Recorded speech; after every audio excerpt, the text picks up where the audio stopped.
चंदू अपने गांव का एक गरीब और बहुत समझदार लड़का था। वह अपनी मां के साथ गांव के बाहर ही एक टूटी फूटी झोपड़ी में रहता था। चंदू के साथ चाचा थे और वो सातों ही बहुत अमीर थे, लेकिन चंदू से बिल्कुल प्यार नहीं करते थे। चंदू जब बहुत छोटा सा था तभी उसके पिताजी का एक दुर्घटना में स्वर्गवास हो गया था।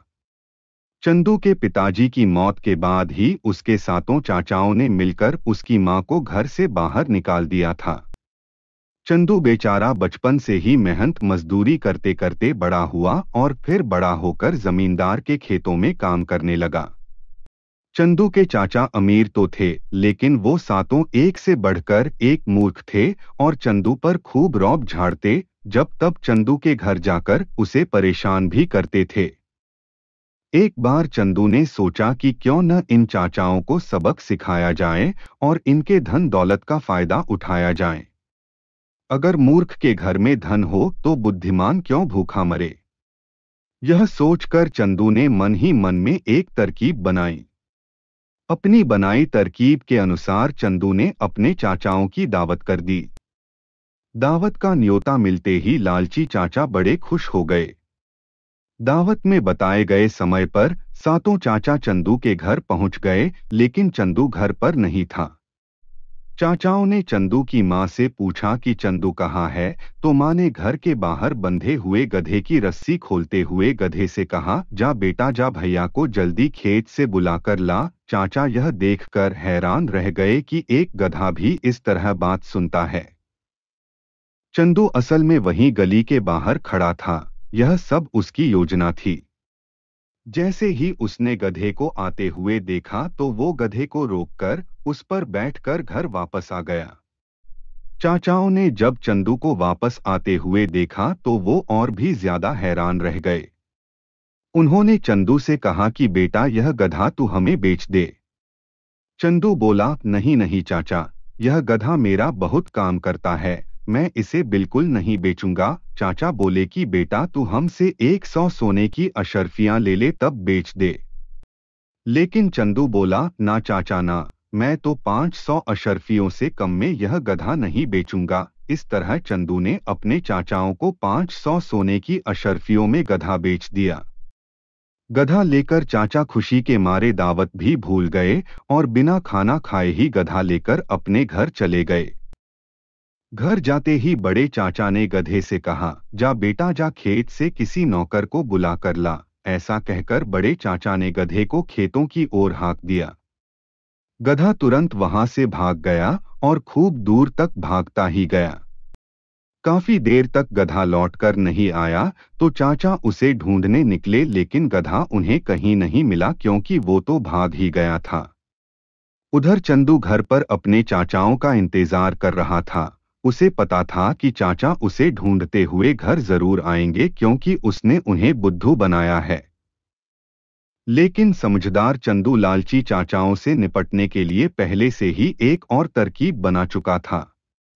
गुस्से में भरे चाचाओं को आता देखकर चंदू बेहोश होने का नाटक करने लगा और उसकी मां जोर जोर से रोने लगी। चाचा यह सब देखकर शांत हो गए। तभी चंदू की मां रसोई से एक लकड़ी निकाल कर लाई और चंदू को सूंघाने लगी। लकड़ी सूंघते ही चंदू उठकर खड़ा हो गया। चाचा तो थे ही लालची और बेवकूफ, उन्होंने सोचा कि यह जरूर कोई जादुई लकड़ी है। उनके मन में फिर लालच आ गया। उन्होंने चंदू की मां से पूछा कि यह लकड़ी कैसी है।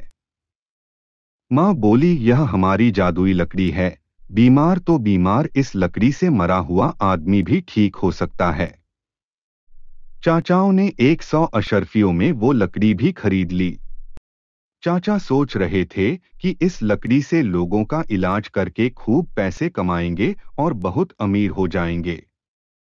चाचाओं को लकड़ी खरीदे 1 हफ्ता बीत गया, लेकिन घर में तो क्या आस-पास भी कोई बीमार ही नहीं पड़ा। चाचा लकड़ी से इलाज करके पैसे कमाने के लिए बेचैन हुए जा रहे थे। जब काफी दिनों तक आसपास कोई बीमार नहीं पड़ा तो चाचाओं ने सोचा कि चलो अपने एक नौकर पर ही इस लकड़ी को आजमा लेते हैं। उन्होंने अपने एक नौकर के हाथ पैर बांधकर उसे खूब पीटा और पीट पीट कर बेहोश कर दिया। बेहोश होने के बाद वो उसे लकड़ी सुंघाने लगे। काफी देर तक लकड़ी सुंघाने के बाद भी नौकर को होश नहीं आया। आता भी कैसे, चंदू की लकड़ी तो बस एक साधारण सी लकड़ी थी, उसमें कोई जादू वादू नहीं था। आधा घंटा लकड़ी सुंघाने के बाद भी जब नौकर को होश नहीं आया तो चाचा लोग समझ गए कि लकड़ी में कोई जादू नहीं है और उन्हें उल्लू बनाया गया है। चाचा गुस्से में फिर आग बबूला हो गए और चंदू के घर पहुंच गए। उस समय चंदू घर पर अकेला ही था। उसे अकेला देखते ही चाचा लोगों ने उसकी अंधाधुंध पिटाई करनी शुरू कर दी। उन्होंने चंदू को भी इतना मारा कि वो बेहोश हो गया। चाचा लोग बहुत गुस्से में थे। वो कहने लगे कि इस चंदू ने हमें 2 बार बेवकूफ बनाया और हमारा बहुत नुकसान भी किया, इसे हम नदी में फेंक देंगे। बेहोश चंदू को एक बोरे में डालकर चाचा लोग नदी की ओर चल दिए। नदी की ओर जाते जाते रास्ते में चाचाओं को भूख लगने लगी थी। थोड़ा और आगे उन्हें एक हलवाई की दुकान नजर आई। हलवाई गर्म गर्म जलेबी बना रहा था। एक पेड़ के नीचे बोरे को रखकर चाचा जलेबी खाने चले गए। तभी बड़े चाचा का नौकर हरिया वहां से जा रहा था।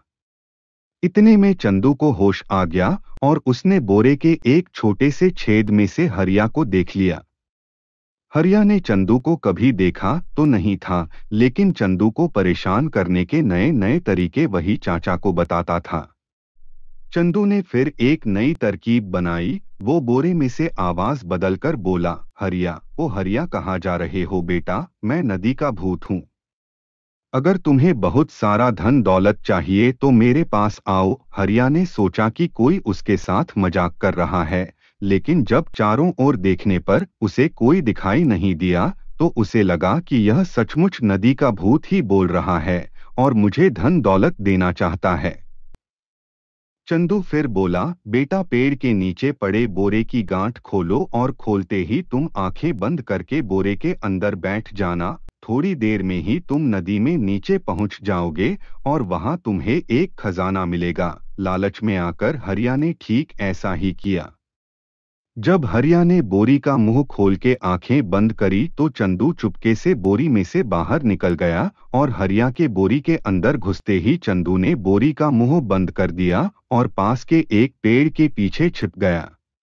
थोड़ी देर में चाचा वापस आए और बोरी को उठाकर नदी में फेंक आए। खजाने के लालच में हरिया बिल्कुल भी चिल्लाया नहीं। उसे लग रहा था कि नदी में नीचे पहुंचकर उसे बहुत धन दौलत मिलने वाला है।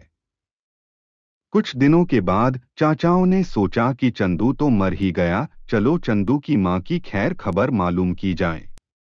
जब वो चंदू के घर पहुंचे तो बड़े हैरान हुए। उन्होंने देखा कि चंदू तो घर पर बैठा हुआ बड़े मजे से खाना खा रहा था।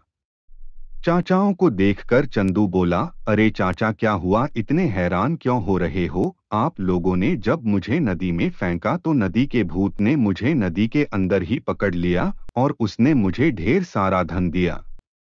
भूत ने मुझसे कहा कि अगर और धन की जरूरत हो तो फिर मेरे पास आ जाना। यह बात सुनकर चाचाओं के मुंह में पानी आ गया और वो चंदू के आगे हाथ जोड़कर बोले कि बेटा, हमें भी वो धन दिला दे। चंदू बोला, ठीक है चाचा, मैं आप सातों को धन दिला देता हूँ। उसने 7 बोरे लिए और सातों चाचाओं को बोरे में बंद किया। चाचाओं से वो बोला कि अब नदी में तुम्हें वो भूत मिलेगा जो तुम्हें खूब सारा धन दौलत देगा। फिर उसने सातों चाचाओं को नदी में फेंक दिया। इस प्रकार चंदू को अपने बुरे और लालची चाचाओं से छुटकारा भी मिल गया और उनका काफी सारा धन दौलत भी मिल